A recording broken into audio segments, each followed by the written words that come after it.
I've just realised that I am an exceedingly civilized sort of chap. I've always known it, but it was confirmed as I rode into Bourton-on-the-Water on the new Triumph T100 on a chilly afternoon last week. You see, the T100 is a bike that will make you feel civilized and refined because it's an elegant package. And before I get into why, here's a bit of info on where it sits in the range. After all, we've had a bevy of new bonnets announced recently, what with the Street Cup, the Street Scrambler and the Bobber. So the Bonneville T100 sits between the entry-level Street Twin and the T120. It's powered by the Street Twin's 900cc engine and not the 1200cc unit in the T120, but its looks are firmly in T120 territory. It's a bit more basic than the T120, so while it has traction control, it lacks the T120's riding modes and has just a single front brake. At 213 kilos dry, it's also lighter than the T120, which weighs 224 kilos. And how much does it cost? Well, it's £8,600 or £8,300 for the T100 Black.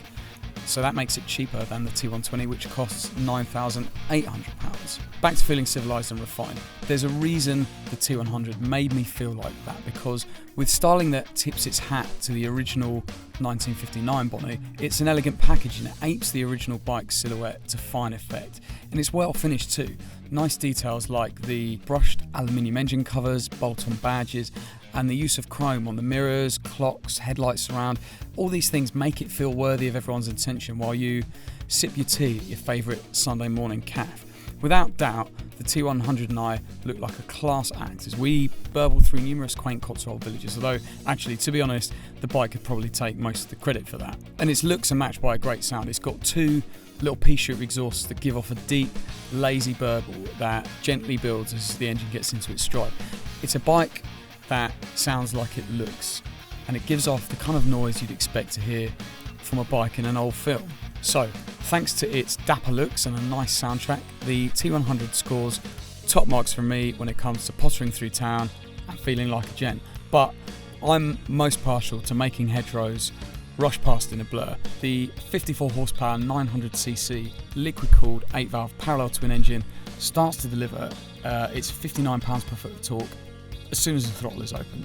So peak torque arrives at 3,230 RPM. That means there's no waiting around. Instead, the T100 shoves you forward on a wave of smoothly delivered grunt. It's a power characteristic that suits the style of bike and is sure to make it a lot of fun in the city. However, although the torque is immediate and easygoing, show the T100 an open stretch of road and it can feel like it runs out of puff too soon. Considering how much this bike costs, 54 horsepower and 59 pounds per foot is a bit disappointing. Braking at the front is handled by a single 2-piston caliper and 3 10mm discs. It gives adequate performance, although the lever does require a bit of a tug before the caliper gets to work with intent, and the front can feel a bit wooden. The T100 handles nicely and it felt stable and confident regardless of whether I was carving along flowing country roads at speed or working my way through a more built-up area. That's largely due to the suspension. The KYB forks might be budget items, but they're well damped and supportive, and the front felt neutral, controlled and reassuring. But the twin shocks delivered a few jolts through the seat as they occasionally compressed too quickly over the very worst surfaces and potholes. I'm sure that altering the preload would help dial that out. Grip from the Pirelli Phantom Sport Comp rubber was also reliable in the dry, wet and cold conditions. The bike has really good slow speed and filtering manners, which it needs to, because when the T100 isn't taking in the countryside at the weekend, its natural habitat is going to be posing in the city. And I've got no doubt that its balance of style and substance will excel there. Unlike on the motorway, where my neck soon began to get tired over 70 miles an hour thanks to the lack of wind protection. Triumph says the T100 has a comfort seat, and after a day on it, I had no complaints. The riding position is comfortable too. The gear lever and rear brake were right where my feet expected to find them, and the high, gently swept back bars also fell nicely to hand, in the same way as a set of imaginary bars would, as if I was acting out riding a motorcycle, if you see what I mean.